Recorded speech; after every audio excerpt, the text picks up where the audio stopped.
Boa noite, Gabriele, seja bem-vinda à nossa live. A gente está aguardando um minutinho para o pessoal entrar, antes da gente poder começar. Ei, Betânia, hoje você conseguiu entrar no início, boa!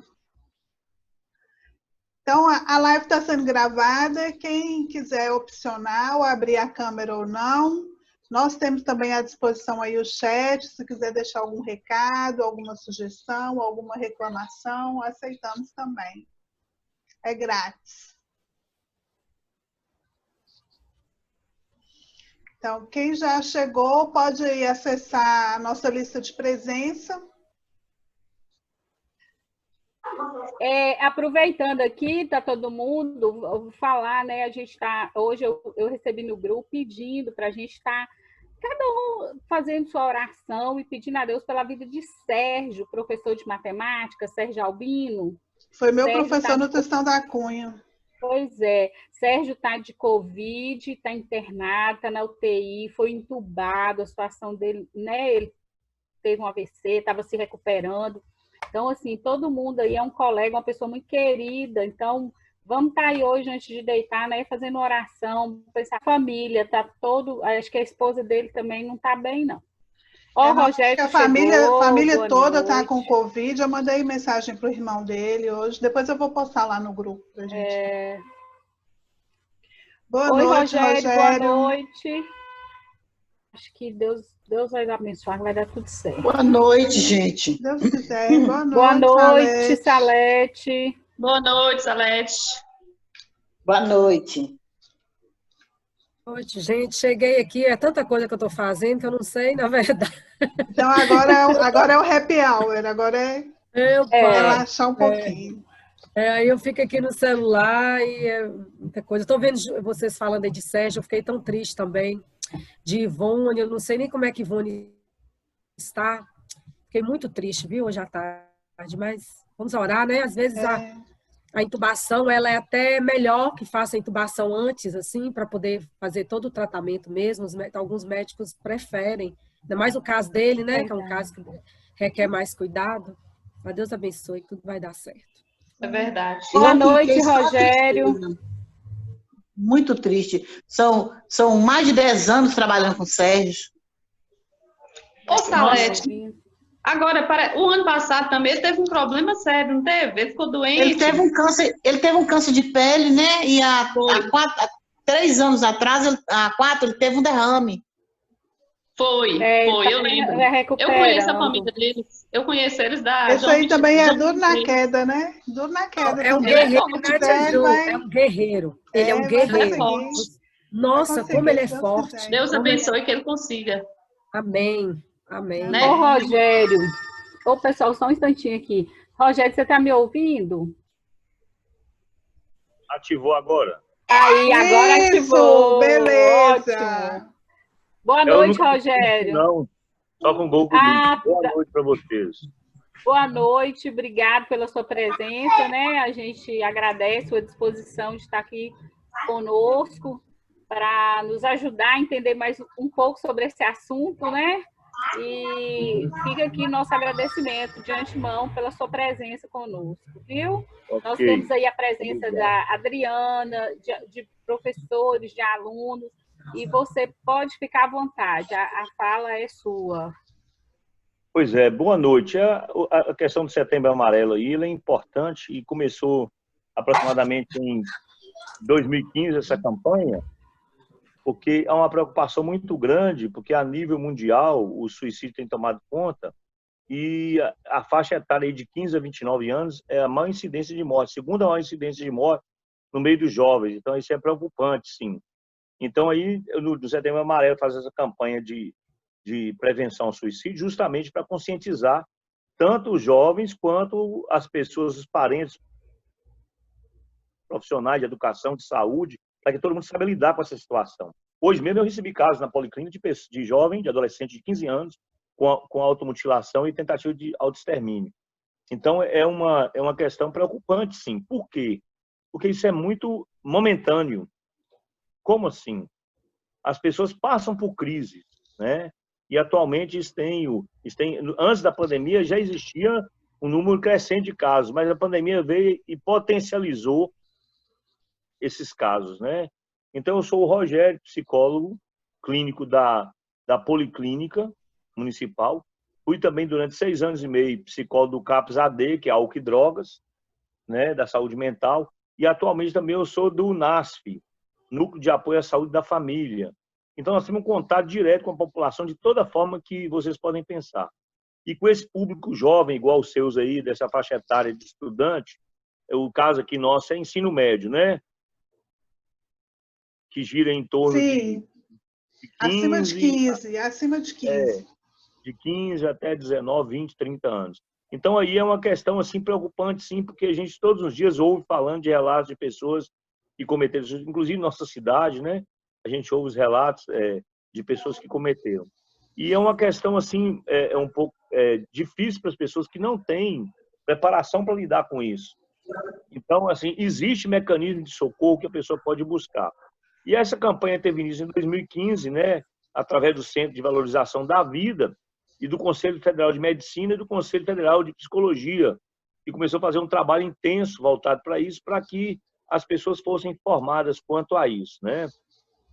E aí começou inicialmente em Brasília, mas depois espalhou para o Brasil inteiro. As organizações, os setores de assistência social, de saúde, começaram a fazer um trabalho muito intenso sobre isso para conscientizar as pessoas, né? E o principal objetivo da campanha é essa conscientização. Então, vocês, como profissionais de educação, professores, né, secretários, o pessoal administrativo da escola e os próprios estudantes, é um público-alvo importante para isso, que depois vocês são principalmente multiplicadores de ideia. Estou ao vivo ainda? Sim. Tá. Então, aí, o suicídio é o quê? Nada mais do que uma tentativa de pessoa de dar fim à própria vida, né? E aí, o comportamento, os pensamentos suicidas, eles surgem justamente por causa de um adoecimento mental. A gente tem a ideia de que adoecimento mental é só um estado de loucura, de esquizofrenia ou de transtorno bipolar, e muitas vezes não é. O estresse e a ansiedade, né, ele também, o comportamento deprimido, ele leva também ao suicídio, não é somente. Então, a pessoa faz planos, faz tentativas e até consegue a morte, que era a finalidade dela no momento, né? E alguns transtornos estão relacionados com isso, né? Tem algumas profissões, inclusive, que são mais suscetíveis a isso. Militares, controladores de voo, professores, né? Na adolescência, a fase que é de transição também ela é complexa, porque a pessoa está deixando de ser criança para uma mudança de fase muito repentina, no qual ela vai se tornar adulto.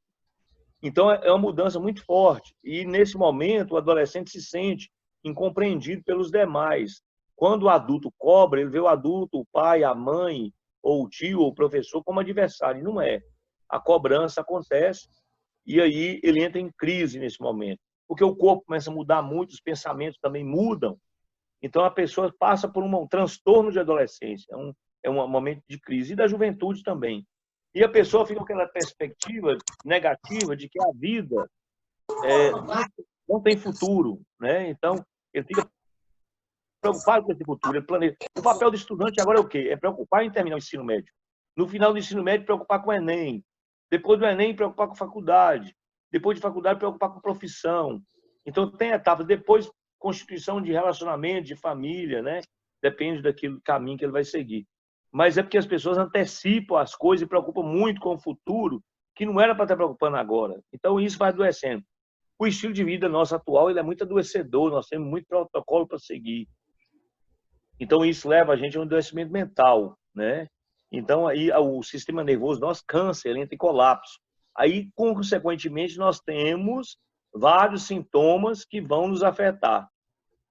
Então, quando nós conseguimos compreender que é um momento difícil, que ele tem saída, as coisas mudam. Então, fazendo entender que é uma questão de saúde pública e que a saúde pública está aí disposta a ajudar. E como que a gente identifica pessoas que precisam de ajuda ou correm risco de suicídio, né? Aí tem umas questões que começam a acontecer. A pessoa começa a se isolar socialmente, não todos, é claro. Quando eu estou falando, estou generalizando, a pessoa não vai ter todos os sintomas. Eles vão ter alguns ou outros. Então, a pessoa começa a isolar socialmente, ela tem dificuldade de relacionar com a família, com os colegas ou com as demais pessoas da comunidade, ou até com ela mesma, né? Ela começa a ter um distanciamento até intrapessoal, que é com ela mesma. E alguns casos também de doença psiquiátrica, pessoas que algum tem tipo de transtorno mental na família e que herdou isso da família, né? Então, outro caso também é pessoas que fazem uso de álcool ou drogas. O álcool é uma droga depressora do sistema nervoso central. E as outras drogas também, elas vão afetar profundamente a vida da pessoa. O usuário de maconha vai ter alguns problemas, inclusive até desencadear transtorno mental. E o crack ou a cocaína vai afetar toda a vida psicossocial da pessoa. Ela vai começar a ter perdas financeiras, roubar para manter o vício, vai ter conflito familiar forte. Então, isso vai atrapalhar muito a pessoa. Então, há essa necessidade de um acompanhamento intenso. E isso tem na rede pública de saúde, né? Tem dispositivos da rede que ajudam a pessoa nisso. Inclusive, eu vou falar isso mais no final. E também a pessoa tem mudança de humor frequente, então isso afeta profundamente ela. Ela apresenta muita irritabilidade, uma pessoa que fica muito nervosa, poliqueixosa, reclama muito da vida, é uma pessoa pessimista, apática, né? Ela fica desmotivada para fazer as tarefas mais simples da vida, né? Então, inclusive, até vocês, como profissionais, e eles como estudantes, às vezes até são estudantes e também são trabalhadores, então vai acontecendo situações que adoecem a pessoa. Então, se eu começo a ficar muito nervoso, com dificuldade de dormir, né? Tenho pessoas que têm choro, ela está dentro do quarto e chora do nada. Então, tem algumas coisas, a pessoa começa a roer muito unha, que a gente chama de onicofagia cientificamente, ou então tricotilomania, de arrancar cabelos, né? Tem pessoas que começam a arrancar a pele até a ponto de se ferir. Então, há várias situações aí que são determinantes, a pessoa começa a enfrentar várias dificuldades.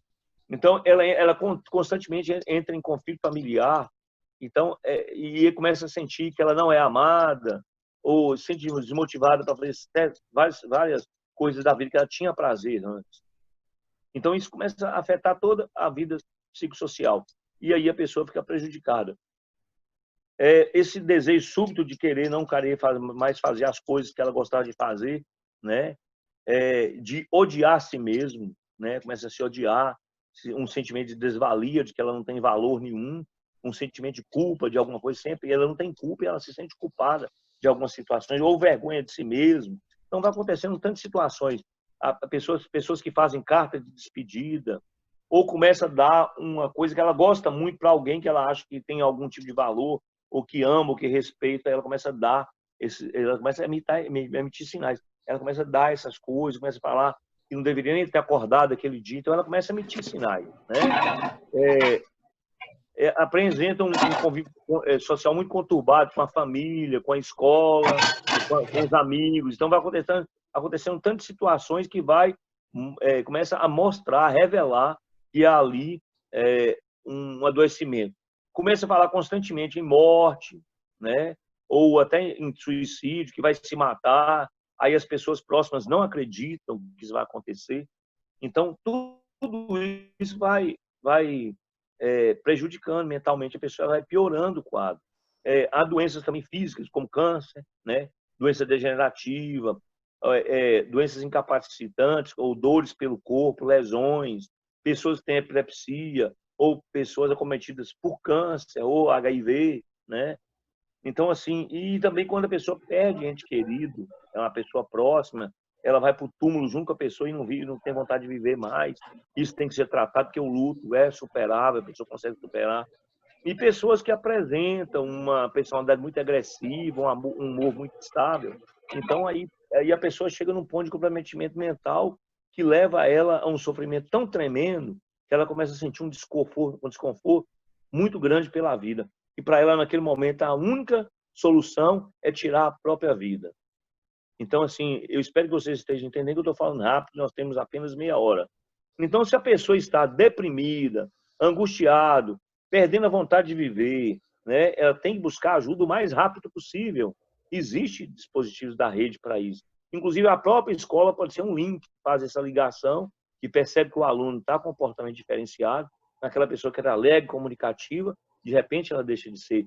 Ou aquele aluno que sempre foi calado no canto dele, que não foi muito de assunto, entendeu? Ou estudantes que passaram por violência doméstica, passaram por violência na comunidade, como assalto ou qualquer tipo de agressão, pessoas que passaram por morte de alguém muito próximo, ou de abuso sexual, ou de bullying na escola, que também leva ao suicídio. Então, assim, há situações que constroem o pensamento suicida, a ideação suicida, né, que a gente chama. Então, as pessoas que pensam em suicídio geralmente estão tentando fugir de algo desconfortável, né? Inclusive vocês, profissionais de saúde, né? De saúde e de educação. E nós também, como profissionais de saúde, acontece muito que a gente vivencia sofrimento, morte, todo tipo de situação. Então, a gente fica exposto também.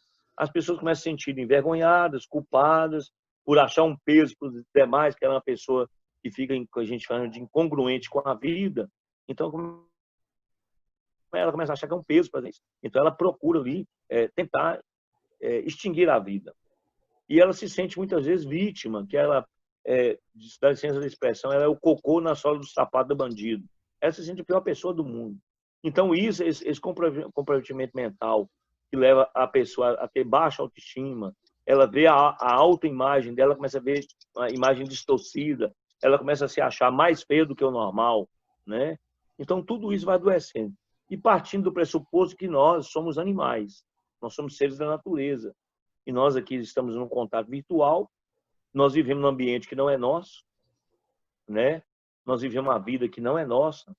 A gente está calçado agora, pisando no piso de sintético ou de cerâmica, então nós perdemos conexão com a natureza na qual nós fazemos parte. Então isso prejudica muito o ser humano, ele está muito fora de si. Nós acordamos de manhã com um protocolo muito grande, nós somos muito pressionados para andar de uma forma assim, as mulheres terem que fazer maquiagem, os rapazes terem que ir cabelo da moda, né, preocupar com a barba ou em fazer a barba, em vestir roupa que vai ser aceitável socialmente, no caso das mulheres mesmo, são muito exigidas quanto à questão da moda. Então a gente se sente, acorda de manhã, preocupa com o cabelo, tem que escovar dente, ou tem que fazer barba ou maquiagem, tem que vestir uma roupa de uma forma, às vezes até muito rápida, muito corrida, e cumprir um horário que não é seu, que é das outras pessoas, conviver com pessoas que você não queria conviver. Então, tudo isso vai adoecendo a gente, né? Então, assim, se a gente percebe que esse adoecimento está sendo muito ruim, está ficando de uma forma desconfortável, que eu estou tendo muito conflito no relacionamento, na família, é igual assim, o que mais desfaz o relacionamento conjugal hoje não é traição, adultério, é estresse, que corrói os relacionamentos, afeta a vida das pessoas, elas começam a criar a imagem negativa da outra e separa. Então, vai acontecer tanta situação que constrói. A depressão mesmo é outra coisa que é um fator preponderante para ocorrer a tentativa de suicídio, né? A morte de uma mãe, de um pai ou de um filho, de alguém mais próximo, né? Um trauma emocional, como eu disse antes, né? De pessoas que passaram por situações de estresse agudo, e também o desemprego, problema financeiro, endividamento, tudo isso, principalmente no caso dos homens, né? Então, isso vem a prejudicar a saúde mental. Ou então, até quando algum membro da família comete suicídio. Aí a pessoa também começa a sentir falta daquela pessoa, ou se sentir culpada pela morte dela, e também começa a pensar que essa seria a solução para ela, né? Outra coisa também, pessoas que passaram por abuso, como eu disse antes, por violência, por bullying na escola, por abuso sexual. E abuso sexual, eu trabalhando na rede SUS, que a gente encontra os casos mais complexos da sociedade. Então, o abuso sexual é muito frequente, infelizmente. O sofrimento devido ao abuso sexual é muito forte. Então, nós temos que preparar nossas crianças, nossos jovens, para se protegerem. Criança de 2 anos, se você ensinar para ela que ninguém deve tocá-la, ela vai se proteger e não vai deixar.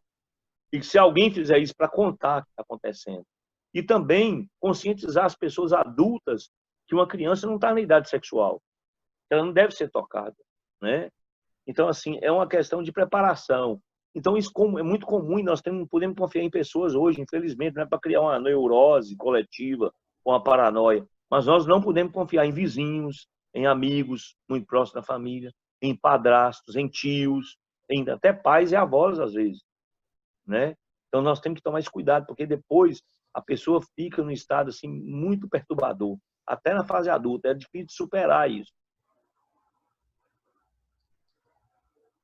O bullying também é tão violento quanto o abuso sexual. O bullying na escola é grave. Inclusive, ele é passível de pena na justiça. A pessoa acima de até 14 anos, os pais devem cumprir pena por causa disso. A pessoa acima de 14 pode ser presa no centro de internação adolescente. Bullying é uma coisa grave. Então, a pessoa pode cumprir pena por causa disso. Acima de 18 anos, piorou, é cadeia mesmo. Então, a escola tem até que saber disso, se informar o Ministério Público sobre isso, que bullying é grave. Ele é adoecedor, ele leva a pessoa ao suicídio, tanto quanto o abuso sexual. Então, é um crime e ele deve ser extirpado da escola. Alguém que passa por bullying, a escola tem que convocar os pais do agressor e os pais da vítima e resolver essa situação sem alarde. Porque se os pais do agressor não der posição, ele menor de 14 anos, os pais vão cumprir pena. Se for acima de 14 anos, corre o risco de medida educativa ou até de socioeducativa, que é a reclusão da pessoa. Então, é uma coisa que é grave e que a escola tem que estar preocupando com isso, né? Tomar informação do Ministério Público para saber o que a escola pode fazer, até levar um profissional para orientar os professores quanto a essa questão da gravidade do bullying na escola e da penalidade sobre ela, né? Então, aí tem umas outras questões de algumas pessoas, que não é o caso aqui, que é a aceitação do envelhecimento. Nós vamos envelhecer, né? Nós vamos ficar... nós vamos envelhecer. E o que a gente tem que fazer? Procurar ter uma velhice saudável. Não tem como fugir disso. Nós somos seres finitos, nós vamos morrer. Nossos entes queridos vão morrer. Então, o luto é dolorido, ele tem que ser vivido, mas também ele não pode permanecer. Ele não pode permanecer. Tem que, uma hora, a gente tem que lidar com ele.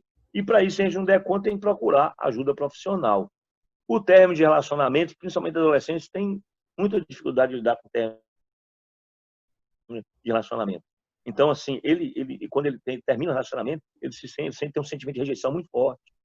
E a gente tem que conscientizar que nós vamos ser rejeitados várias vezes na vida. Várias vezes pessoas vão nos rejeitar. E nós também vamos rejeitar alguém. Então, a rejeição faz parte, nós temos que aprender a lidar. Então, se uma pessoa que terminou um relacionamento comigo, de um lado eu saí ganhando, porque eu me livrei de alguém que não gosta de mim. É bom ter do meu lado alguém que quer cuidar de mim, que quer ter carinho por mim. Uma pessoa que não quer ter, ela tem que ir embora mesmo. Então, nós temos que entender isso. Não adianta só eu amar. Eu tenho que ser amado também, né? Então, tem umas coisas que a gente tem que parar para pensar numa lógica, né? Então, assim, a não aceitação da orientação sexual costuma incomodar a identidade de gênero, costuma incomodar a pessoa. Eu recebo adolescente lá que ele foi formado pela família na concepção religiosa para ser homem e namorar com meninas. Mas, de repente, com 12, 13, 14 anos, ele começa a sentir que ele tem atração por meninos. E isso é uma crise existencial muito forte que essa pessoa passa. Ou vice-versa, as meninas. Ela foi criada para ser aquela menininha dócil, ela começa a perceber que ela é apaixonada por outras meninas. Então, isso vira um conflito. Como ele tem uma construção social para assumir o papel do sexo dele, e a identidade dele está sendo outra, ele entra em conflito e enfrenta isso de uma forma muito difícil. E agora, o que eu vou falar para as pessoas que, em vez de gostar de meninas, eu gosto de meninos? Ele vai entrar em crise. Então, precisa de acompanhamento profissional. E a rede pública de saúde dispõe disso gratuitamente, né? Meus colegas particulares aí não vão gostar muito, não, mas é verdade. A rede dispõe isso para atender. O município tem esses dispositivos que pode acolher essas pessoas. Hoje mesmo eu recebi um de 15 anos com automutilação e tentativa de autoextermínio, e tentou pular até na frente do caminhão, quer dizer, pulou no caminhão. O caminhão é que freou. Mas, então, assim, eu encaminhei para a rede, ele foi atendido pela rede. O CAPSI vai acolher, porque menor de 18 anos é CAPSI, maior de 18 anos é CAPS 2. E também a Policlínica recebe. Final de semana a UPA vai receber, não vai tratar, mas vai dar medicamento para a pessoa suportar o momento e depois ela ser inserida na rede para ser tratada. Então, tem dispositivo para ajudar as pessoas de toda forma pelo SUS gratuitamente, né? Então, aqui, o que acontece? Quando a gente percebe também, as pessoas que são usuários de álcool e drogas também entram em crise e têm dificuldade. O álcool por ser depressor e a droga porque ela começa, tipo assim, prejudicar toda a vida da pessoa em todas as dimensões. O espiritual é prejudicado, o social é prejudicado, as relações dela, o econômico é prejudicado, né? O psicológico, o biológico, todas as dimensões começam a perder para o álcool e para a droga. Então, a pessoa entra num estado de perturbação tão grande que aquilo ali, para ela livrar daquilo, ei, gracinha, A livrar daquilo é sair da vida, né? E isso aí pode ser resolvido, tem acolhimento, tem tratamento para tudo isso. E como que vocês, como professores, como estudantes, podem ajudar a família, podem ajudar essa pessoa que começou a desenvolver ou ajudar a si próprio, né? A gente que está mais próximo como professor, como colega de sala de aula, é ouvir essa pessoa, né? Demonstrar empatia, se colocar no lugar dela, ficar calmo com ela e ouvir, né? Então, não adianta você falar, não, mas você tem que ficar bem, você tem que levantar a cabeça. Ela não vai melhorar porque você falou isso. Porque a perturbação mental desregula o sistema nervoso. Só por meio de tratamento que ela vai conseguir sair da situação. Então, a motivação, levar para a igreja, para as pessoas fazerem oração, não funciona. Porque a pessoa perde a capacidade de ter fé. A fé da pessoa é esfriada. Ela perde isso. Então, não, nesse momento não adianta. Inclusive, ao contrário, as pessoas que estão com depressão, ansiedade, falam comigo que não suportam as pessoas fazerem oração por ela. Mas não é porque ela tem demônio, é porque ela fica impaciente. Então, faz oração à distância. Não chega na casa da pessoa com um grupo de louvor, fazendo oração, ou então no caso de católico, rezando texto, que não adianta, perturba a pessoa. A pessoa, você pode fazer oração à distância, partindo da ideia judaico-cristã, da filosofia judaico-cristã, e de que Deus é onipresente, que Ele está em qualquer lugar. Então, eu não preciso ir até a casa da pessoa para fazer oração por ela. Então, evita essas questões de achar, ou então logo colocar na religião que a pessoa tem um demônio. Não tem. Isso existe, mas não tem. A maioria das pessoas tem adoecimento mental. Então, a gente tem que saber separar o que é espiritual do que é mental. E a maioria não é espiritual. A grande maioria é mental. O espiritual existe, mas tem critérios para definir e a pessoa tem que estar muito bem preparada para definir isso. Eu mesmo estudo, eu tenho um livro aqui que chama Psiquiatras e Exorcistas. Quer dizer, a doença mental, o que é, e a doença espiritual, que é quase parecido os sintomas. Mas a pessoa tem que ter muito critério para definir. Não é porque uma pessoa fez uma formação lá em teologia e filosofia que ela está pronta para definir o que é. A pessoa tem que ter especialização. E aí, voltando aqui para o principal, ser afetuoso com essa pessoa, né, dar o apoio necessário que ela precisa, inclusive encaminhar a pessoa para o tratamento, levar a situação a sério, não achar que a pessoa está querendo chamar a atenção, né, e verificar esse grau de risco que a pessoa está sofrendo. Então, inclusive em casa, quando tem uma pessoa de casa que está falando sobre isso, tirar corda, veneno, excesso de medicamentos, esconder facas, tudo que a pessoa pode tirar a vida, você tem que tirar dentro de casa, para que essa pessoa, naquele momento que passar a crise, ela consiga superar depois. Falando isso, vocês estão me ouvindo bem? Estamos ouvindo e temos 5 minutos para encerrar. Ai, então vamos lá. Então, assim, levar a situação a sério, perguntar sobre as tentativas, o que ela está pensando sobre isso, explorar outras saídas além do suicídio, para que ela possa buscar ajuda, né? Conversar com a família, com os amigos dela, né? Com os colegas de classe, para entender a pessoa e procurar ajuda, e não expor a pessoa na escola, no ambiente da escola, não deixar que as pessoas saibam aquilo de ser o aluno procurar a supervisão da escola, que vai ter ética profissional para trabalhar, a equipe profissional aí, e essa equipe ajudar essa pessoa a convocar os pais e tratar isso silenciosamente, né? Não pode procurar as pessoas da escola, e os profissionais da escola vão resolver isso com a família. Então, como eu disse antes, resolver os meios em casa para que o suicídio não aconteça, contar com outras pessoas, né? Ajuda principalmente profissional, e as pessoas que vão mais te entender, que a gente estuda para entender que nós sofremos, que nós falhamos, que nós vaquejamos, que nós temos momentos ruins, então a gente sabe disso.